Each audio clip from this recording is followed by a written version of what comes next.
Sunday of Lent. Kumbaga sa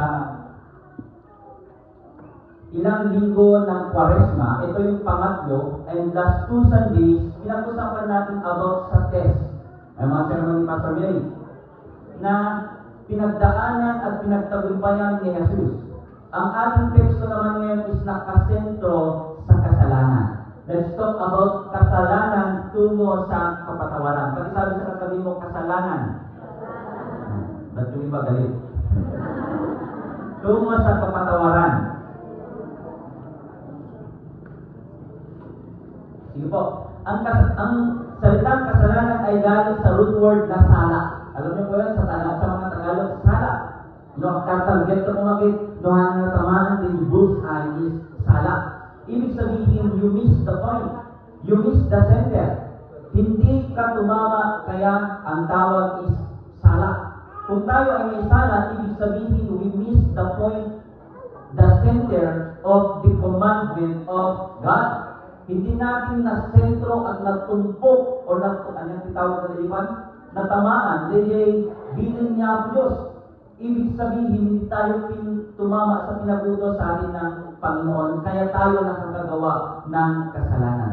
May kasalanan sapagkat mayroong kahinaan at pumasok ang kaaway sa mundo. At may kasalanan dahil mayroong batas na nagsasabi, bawal. Most of the time, hindi natin binibigyan diin ito sa ating buhay. Hindi natin napapansin at namamalayan na tayo pala minsan is nagkakasalanan. Ang kasalanan ay hindi lang basta hindi paggawa ng masama o paggawa ng masama, kundi kahit sa hindi paggawa ng mabuti is considered sala. Hindi pa nagbasol kaya man lang hindi pa nagaramit iti madi.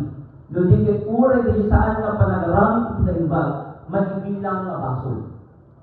Well, at teksto tayo, itibigyan nga magpakita iti kayay.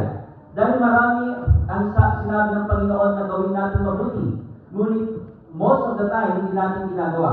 Sa korte, dalawang klase ng kasalanan. Dagiti at iti korte. Kaya kung sa iti panangpal kaso. The sin of commission and the sin of omission. Commission and the sin of omission. Ang sin of commission ay yung ginawa natin mismo na kasalanan. Halimbawa, pumatay, nagnakaw, nanira, and nagibinasa tayo 20 Galatians. And the sin of omission naman, omit from the word omit and commit. Kung omission, yung alam natin na kailangan natin gawin pero hindi natin ginawa. Halimbawa, meron kang nakitang krimen or merong ginawang hindi maganda. Tapos nandun ka mismo at kung may investigasyon at hindi ka nagsalita bilang testigo, maaaring mabaling yung bilang nakapayday. Kasi di malaging po hindi adali sinalusod ka. Kasano iti ka adayong iti ang hindi sinaksak na tao. Mga hustoy. Sa natin palang, ibig sabihin nandun siya mismo. Nunutuma, we are accused iti sin of omission most of the time because of the things na kailangan dapat natin gawin ngunit hindi natin ginawa. Kung mayroon halimbawa, may nagnakaw o may kailangang iligtas ngunit wala tayong ginagawa, wala tayong ginawang mabuti, is we are probably na nakapag-commit ng sin of omission because we omit something. Wala tayong ginawang masama, ngunit minsan wala din tayong nagagawang mabuti. Sabi ng iba, uray tawag nito, ubrahe kumating. Ito sa lutsod, at ito ubrahe kailangan na iba. Remember the 3 simple rules of John Wesley. If you have the desire, sabi niya, wala akong, sige. If you have the desire to flee from the wrath to come and to be saved from your sins, kung ano John Wesley, nung kaya mo nga maisalakan, iti panakatutuok, ito dunting, iti panawin, kaya na isalakan ka, manibod ka rin ibason mo. Ang sabi niya, do no harm, do good, and stay in love with God. So, duwa, saan ka nagmandanglan, kaya nagaramit ka iti nag-imbag, kaya agtalinalig ka, iti ayat iti Diyos, when mo ka naging surusuro iti Diyos. Sa bawat pagkakataon na meron tayong panahon para tumulong, para gumawa ng mabuti, kailangan natin gagawin. At kung sa mga pagkakataon na hindi tayo nakakagawa ng mabuti, sometimes we need to reflect. because maybe we are committing a sin of omission. Ang kasalanan ay naglalayo sa atin sa Panginoon. Ito ang sumisira sa ating pagkatao, nagdadala sa atin sa kapahamakan. Ang resulta ng kasalanan ay kamatayan. Sabi sa Romans 6:23, itibasol, resulta na itipapatay. Sa ating teksto, Jesus is referring more than the physical death. He is referring to the spiritual death. Sabi ni Jesus sa mga tao, hindi makita da dagiti Galilea na naparusahan, napapatay, kit ko na ni Jesus kadakwada, akala niyo ba mas masama yung mga Galilean kaya pinatay sila kaysa sa inyo? Saan ko na ni Jesus? Malaksid no, babawi kayo kadagiti basbaso niyo. Matay kayo timon atas kadakwada. Makita yun, di ginapasamang iti siloy, may isang kaini, iti dayta nga lugar, napapatay da, gapo iti basbaso da, gapo iti naramid da, kaya ko na ni Jesus, tamo yun na imimbag kayo, kaya natulog kayo ng isunda, gapo na naparusahan da, saan? Maliban nga, sisi kayo kadagiti basbaso yo, matay kayo tumod atas kadakwada. Most of the time, we judge the people based on their character and inaramda. Kaya kita tayo yan, di pa mapatay, EDK and war on drugs. Kaya masansan, adu iti Kristiyano magdragsak, deserve da itang adik iti matay. Deserve da iti maparusahan. Deserve da nga mapalatugan. Urahan niya dumagan iti due process. Mabalingin mo namin siguro na Jesus kasi nagawin, kaamoy yun ay imbag kayo, kaputahan kayo madrag adik. Damo yung nasaysayaan kayo, kaputa da kayo ng ditoy. Mabalik mo na namin sa kapsat. Saan? Amay. We are all sinners. Managbasol tayo amin. Kit saan tayo maikari, iti pagarian, iti Diyos. Kit iti amin na nagbasol, maikan iti panaway, kit gundamay at iti kasta, kit agbabawi. Talong ang proseso, kakapsat iti kaya tayo makita mula sa kasalanan tungo sa kapatawaran. Una, kailangan nating aminin ang ating mga kasalanan. Awan, kita ko ng perfecto. Sino si perfecto dito kapatid? Kita naman sa abay yun ng perfect. Kung nalagay, itisimbahan para lang talagang na sa santo. Saan? Itisimbahan para talagang managbaso na tao na willing na mabalbaliwan. Agin ito mga nakagsimba, apa yung nagdaduming baso ko. The more nga mo nga baso, the more nga simba tayo. Bakit? Kailangan natin ang grasya at pagpapatawad ng Panginoon. Sabi na sa Romans 3:10, walang matuwid, wala kahit isa. Minsan ma-pride tayo. Sinasabi natin, ang daming baso ko, sumahanap na makapagkararag. Hanap ka makaasilid ka na po Diyos. Kasapulan tayo kapag na mas pumasilid, apay na nagbaso tayo. Acceptance and confession of our sins is the beginning of reconciliation to God. Iti panangamin ken panangakseptar na datayo ken managbasol iso itirugi iti panakapakawan. Amin nga adati saksak na kapsat nga anda nga maamin nga dasakit ka. Magimbagan ka na mapandag patik up iti doktor ket samsud ni doktor mo maripit na awan sakit ko uray at kupan, uray ag kapagsutin. No saan nga ibagat yung maripit lang kung saan ka na balin na napudno, itigyan mo saan ka tumaagasan, no kahit mo tumaagasan, malikot di pa nasakit. Kasi dinit lang iti realidad, iti spiritual na biyag tayo. No kayat tayo iti mapakawan, kayat tayo iti maiyonos, kayat tayo iti balin na natulog iti Diyos, umuna, aminin tayo iti kinakapot tayo, aminin tayo iti kinakapsot tayo, kin aminin tayo iti kinamanagbasol tayo.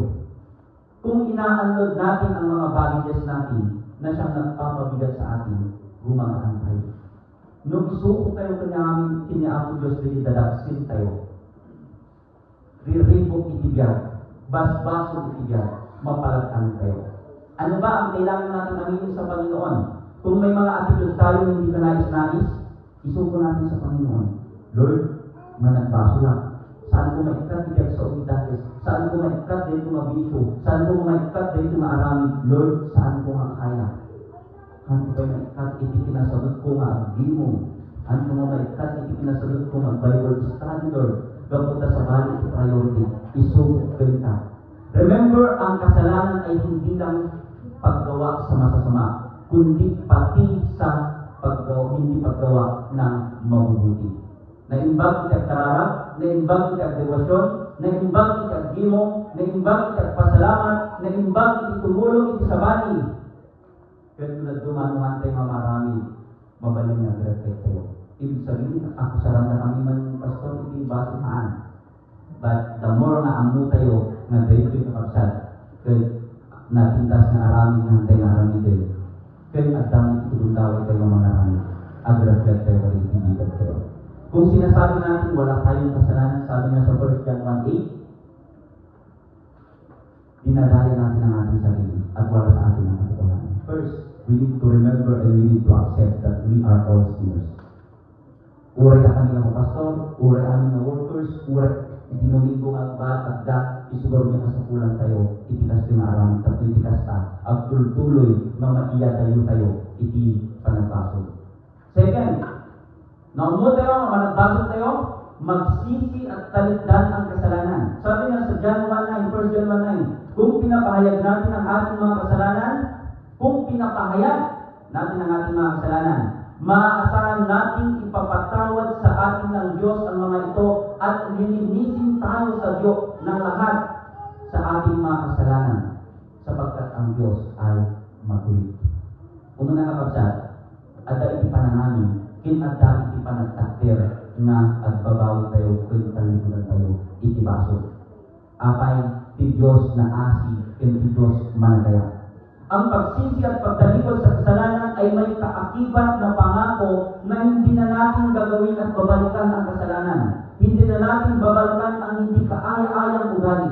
Sa reading ng Korinto, ang sabi ni Pablo, huwag ninyong gayahin ang inyong mga ninuno, kaya iba sa kanila ay napahamak dahil matigas ang kanilang mga ulo.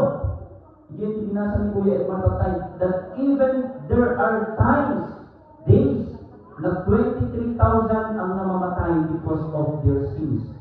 So, ganun kalagsin, hindi parusa, but this time, at the itulundaway tayo. Ang bunga ng pagsisisi at pagtalikod sa kasalanan ay kapakumbabaan. The more that we recognize that we are sinners and we commit sins, the more na nagkakaroon tayo ng spirit of humility. Kapakumbabaan. Dahil wala tayong may pagmamalaki sa Diyos. Tulad duman, nagtadyat arami di kore sa personally at nanarami sa kanaimbag, Lord, agarami na kinaimbag plus 1 na kinilangit. Lord, inarami ko rin plus 1 na kinilangit din. Hindi natin alam, mas malaki yung biyaya ng Panginoon kaysa sa ginagawa natin. Nung agpastor na, kaya mo, utang ni Apo Diyos, kanya, ito pa nagpastor ko. Bakit? Lord, inset aside ko din, kahit kung arami din, tapos sumurot kintaan, naskindaw ng hospital nito. Pero hindi, ang Diyos ang gumagawa ng way at ang Diyos ay gumagawa ng grace para sa atin. Hindi tayo gumagawa ng favor para sa Panginoon. Ang Panginoon ang gumagawa ng favor para sa atin para hindi tayo tuluyang masira at maparusahan. Third, tanggapin ang biyaya at kapatawaran ng Panginoon. Ada iti panangamin, ada iti panangakseptar, ada iti panagbabawi, iti panangtalikod, ken ada iti panangawat, iti grasya, ken panagbabawi, ken pamakawan iti Diyos. Hindi kailanman natin matatanggap ang biyaya kung may hadlang na kasalanan sa ating mga puso at sa ating buhay. Ang pagtanggap sa biyaya at kapatawaran ng Panginoon ay pagtanggap kay Jesus bilang Diyos at tagapagligtas. Lord, managbaso lang. Amin, itibasol ko. At ito'y ang babawi na isugod ka dagiti saan na makayayo na ugali, balbaliwan na kali, tulungan na kali. And even, kapsat, uray dagiti bambanan na saan na makayayo itipadag na tao, Lord, tulungan na katunag ka. Tata, awatit iti grasya kong pamakawalan. Masasan ni kapsat, uray sa kasi ikararap ko. 40 days kasi ikatarap ko, Lord, balbaliwan na tayo kali. Lord, tarakunan na tayo kali. Lord, pamilbin na tayo kali. Lord, sila kali, agamit tayo ibigyan ko. Gapu, iti panangawat tayo kay Jesus. Kas Diyos, kaya mangisalakan tayo. At daan tayo, iti panagbalbali, kaya panagtuas. Ang bunga ng pagtanggap sa biyaya at kapatawaran ng Panginoon ay pagbabagong buhay. Sabi niya sa 2 Corinthians 5:17, Ang sinumang tumanggap at nakipag-isa kay Kristo ay isa ng bagong nilalang. Wala na ang dating pagkatao, siya ay bago na. Aking imawat ken napakawan ken nagbabawi ken timalikod ken tibasol ay tuyon ket addaan iti may barbaro abiyag ken barbaro a direksyon iti diyan.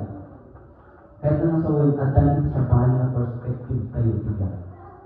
Adan iti sa bali nagatignay tayo iti diyan. Bakit isa na tayong bagong nilalang kung tayo ay nakipag-isa kay Kristo?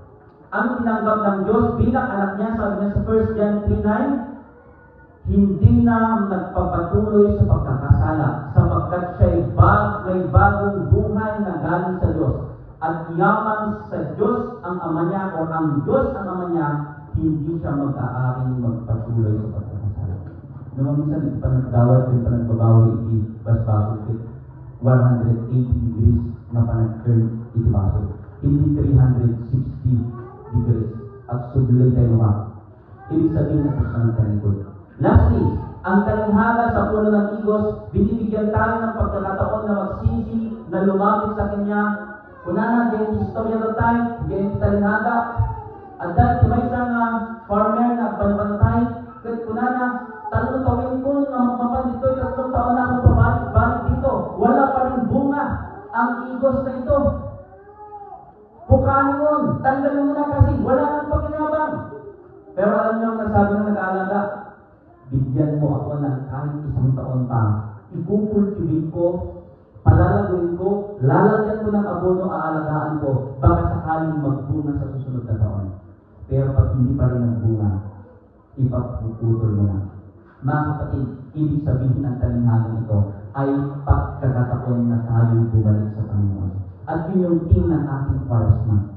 Meron tayong pagkakataon upang bumalik sa Panginoon habang hindi pa huli ang lahat. Maaaring sa buhay natin yung pagbubunga, hindi nagbubunga sa mabuting gawa, hindi magbubunga sa ministry, hindi nagbubunga sa mga ginagawa natin. Ngunit binibigyan tayo ng Panginoon ng chance upang sa ganun bumalik sa Kanya.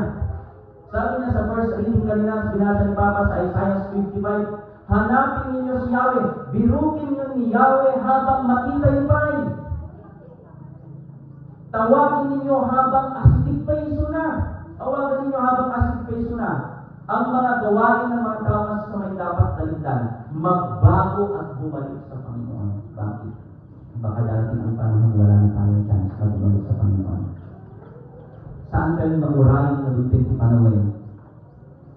Nasa kay tula at babawi, ito na udin, iti amin. Bigbigan kayo patsin tayo, awan iti umuna ka ng babawi. May isang ina, itinan ko na. Magkayat na dalhin ka lang dito anak ko, ijay kapilya, apay. Natanda kita una. Ubing pa lang mo, hanap kayo maawatan. Ubing pa lang mo, agariwawa lang ijay. Ito mapagdumit, di ba? Naariwawa lang tagalit ubing. Pero dumakil na dumakil, ubing ko wala giinahan yung hindi mo. Hindi ka grade 1 eh. Ano ko kailangan ipan di anak ko, apay, BCT school na. Agad-agad mo eh. Baka may istorbo. In high school, jubingin, hindi na ako pupunta sa church. Bakit? Marami akong gagawin. Dumakil na dumakil yung galing yung panawin na awanin, iti panawin na para sa Diyos. Iti senior citizen, di yung na kung kunanan. Kaya atin, kung hindi ko niya, apay, marigatan na kung mag na. Nalaman mo, tibakran ng pagalan tirason. Di ba? Ang mo tayo kapsat, ba't nukas dyan, ikaipapanan, ikibiyag tayo, nukas dyan, ipagkakataon na makita tayo dito na realidad, baka dunting ipanaway, makulit tumit iti amin. Habang nasama tayo, habang ubing tayo, iti ubing, habang adapay iti uray, ubagatong awang panunod na makita, iti modelo tayo, iti panagpamali kadakwada, saan ka na ipagtalikudan dito eh. Mga kapatid, habang may pagkakataon, tayo ay lumapit sa Panginoon. Tayo ay magsisi sa ating mga kasalanan. At habang may pagkakataon, tayo ay lumapit sa Panginoon at gawin ang dapat. Baka darating ang araw, mawawalan tayo ng pagkakataon. Tayo ay naanyayahan ng Kwaresma, nilingin ang 40 days. upang patuloy na suriin ang ating mga sarili, upang patuloy na lumapit sa Panginoon at kilalanin ang Panginoon, upang patuloy na talikdan ang ating mga ginagawa. Bakit? Ito yung chance natin upang tumanggap ng biyaya at kapatawaran na nanggagaling sa Diyos. Huwag nating hayaan na mahuli ang lahat. Habang maaga pa, magsisi, tumalikod sa kasalanan, tanggapin ang biyaya ng Panginoon at patuloy na mabuhay para sa katwiran ng Diyos.